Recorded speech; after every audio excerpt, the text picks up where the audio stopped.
Hello साथियों, नमस्कार। आप सभी का स्वागत है unique medicine information YouTube channel पे।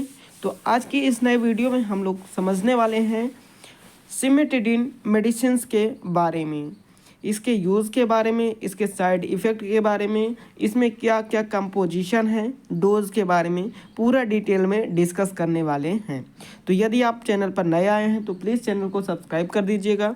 वीडियो पसंद आए तो लाइक करिए, शेयर करना मत भूलिएगा। चलिए शुरू करते हैं। और इस वीडियो को शुरू करने से पहले एक छोटी सी आपसे रिक्वेस्ट है कि आप इस मेडिसिन का यदि यूज करते हैं तो डॉक्टर की सलाह ज़रूर लें। तो इस वीडियो में साथियों हम बात करने वाले हैं सिमेटिडिन मेडिसिन के बारे में। सिमेटिडिन होती क्या है, किसके लिए यूज की जाती है। तो ये टेबलेट आपको 400 mg, ठीक है, 400 mg में मिल जाती है। अगर हम बात करते हैं ये किसके द्वारा बनाई गई होती है, तो यहाँ पर आप देख सकते हैं ग्लैक्सोस्मिथक्लाइन जो आपकी इंडस्ट्री है वहाँ से इसको बनाया गया था। आप यहाँ पर देख सकते हैं कुछ इस तरीके से आपकी सिमेटिडिन मेडिसिन होती है। और इस मेडिसिन में क्या होता है, कहाँ से बनाई जाती है, ये मेडिसिन आपको बीपी यानी ब्रिटिश फार्माकोपिया के द्वारा बनाई जाती है, ठीक है। और एक जो आपका क्या होता है डिब्बा होता है उसमें 20 टैबलेट होती हैं, ठीक है। Each uncoated tablet contains cimetidine 400 mg। प्रत्येक जो ड्रग है आपकी उसमें 400 mg ड्रग प्रेजेंट होती है। और ये अब यहाँ पर मैं बात करने वाला हूँ GIT यानी गैस्ट्रोइंटेस्टाइनल ट्रैक्ट के बारे में, ठीक है। उसी में इसका यूज किया जाता है। जैसे पेप्टिक अल्सर हो गया, गैस बन रही है आपकी, तो उसको ठीक करने के लिए इस मेडिसिन का यूज किया जाता है। अब चलिए हम इसमें कुछ पहले समझते हैं क्या क्या कंपोजिशन होता है। तो आप यहाँ पर देख सकते हैं सिमेटिडिन में ड्रग का नाम जो है, ठीक है, वो सिमेटिडिन है, ठीक है। वो ड्रग के नाम से ही यहाँ पर क्या है, सिमेटिडिन है। फिर हम बात करते हैं फार्माकोलॉजिकल क्लास इसका क्या है, ये कहाँ पे वर्क करती है। तो ये हिस्टामिन हमारा एक रिसेप्टर होता है H2 एंटागोनिस्ट, वहाँ पर जा कर के क्या करता है, उसको इनहिबिट कर देता है। और जो एंजाइम होता है, जिस एंजाइम्स के कारण क्या होता है HCl का सिक्रेशन होता है, उसको ये क्या कर देता है, ब्लॉक कर देता है, ठीक है। तो इसका ये हो गया फार्माकोलॉजिकल एक्शन। अब हम बात करते हैं ये किस क्लास की ड्रग है, इसका क्या यूज़ है। तो यहाँ पर ध्यान से देखिएगा। तो ये थेराप्यूटिक अगर क्लास की बात करते हैं तो ये एक प्रकार से एंटी अल्सर, ठीक है, अल्सर को ठीक करने वाली ड्रग की कैटेगरी में आती है।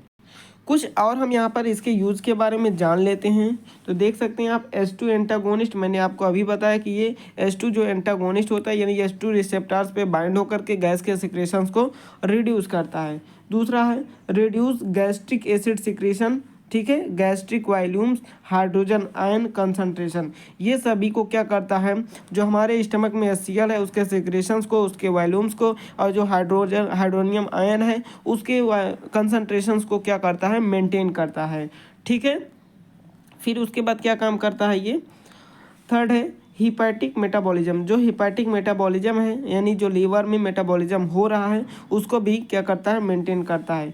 यूरिनरी एक्सक्रीशंस, जो यूरिन का एक्सक्रीशन होता है उसको बढ़ाने में हेल्प करता है, ठीक है। फिर है 80% गैस्ट्रिक एसिड डिक्रीज हो रहा है for the 4 to 5 hours after 300 mg dose. अगर आप 300 mg डोज लेते हैं तो 4 से 5 घंटे में आपका जो गैस्ट्रिक एसिड का लेवल होता है वो 80% कम हो जाता है, और आपका जो जलन होता है पेट में वो भी ठीक हो जाता है, पेट में ऐंठन ठीक हो जाती है, ठीक है। Elimination half life 12 hours, adult में ये 2 घंटे बाद क्या होता है, रिमूव हो जाता है, ख़त्म हो जाता है। और बच्चों में 1.4 आवर्स लगते हैं, ठीक है। इतना इसका क्वांटिटी देने पर नियोनेटन्स में नए मतलब जो नवजात शिशु होते हैं उनमें 3 से 6 घंटे साढ़े तीन घंटे मान के चलिए लगते हैं। अगला है यूज क्या है, ध्यान से देखिएगा, ध्यान से सुनिएगा। Caution in patient which severe renal failure drug accumulations, ठीक है, यदि ड्रग का एक्लमेशन हो गया है रीनल फेल्योर के कारण तो इसका यूज किया जाता है। एडमिनिस्टर विथ मील्स, इसको खाने के साथ खाना चाहिए, लेना चाहिए, ठीक है। बातें समझ में आ गई होंगी आपको।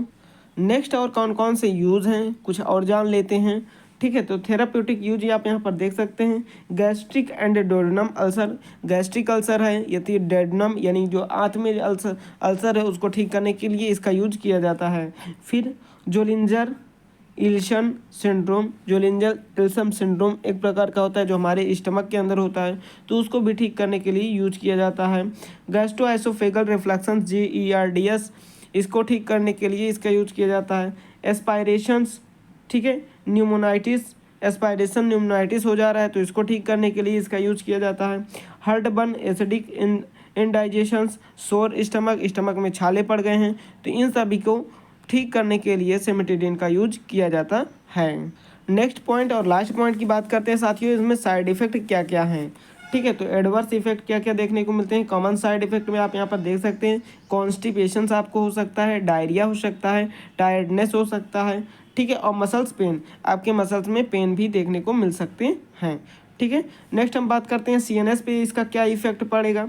CNS पे इसका इफेक्ट जो होगा वो हेडेक होगा, डिजीनेस होगा, कन्फ्यूज़न, ठीक है, हेलोसिनेशन होगा, ठीक है, और लॉन्ग टर्म तक ये अगर यूज करते हैं तो ऑलरेडी हेलोसिनेशन आपको हो जाएगा। ठीक है, आपके सोचने समझने की क्षमता भी खो सकती है।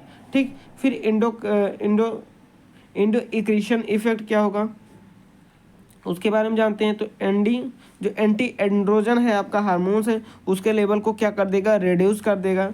ठीक है, गायनकोमास्टिया हो जाएगा, आपको गैलेक्टोरिया हो जाएगा, रिड्यूस स्पर्म काउंट, आपका स्पर्म का काउंट भी कम हो सकता है। एंड मेल सेक्सुअल डिसइंफेक्शंस, जो मेल का प्लेजर्स है वो भी कम हो सकता है। ठीक है, अनेक प्रकार के यहाँ पर डिजीज फिर काज हो सकते हैं। ठीक है, अब हम बात करते हैं यहाँ पे ड्रग इंटरेक्शन क्या होता है। तो इनिबिशंस हेपेटिक पी, ठीक है, ये क्या करता है, इनहिबिट कर देता है reason plasma concentration of the warfarin जो हो गया, जैसे कौन कौन से ऐसे ड्रग हैं। ठीक है, वारफेन हो गया, फिनेटोइन हो गया, डायाजीपाम हो गया, प्रोपाइनोलाल हो गया, क्यूनिडीन हो गया, अगर इनके साथ हम लेते हैं तो ये हमारा हेपेटिक इनिबिशंस करवा देते हैं। तो इस तरीके से इन सभी ड्रग से बच करके इनको यूज़ करना है। तो आई होप आपको ये चीज़ें सारी समझ में आ गई होंगी साथियों। अगर समझ में आ गई हैं तो चैनल को लाइक करिए, शेयर करिए, सब्सक्राइब करना मत भूलिए। मिलते हैं नेक्स्ट वीडियो में और अच्छी इन्फॉर्मेशन के साथ। Thank you.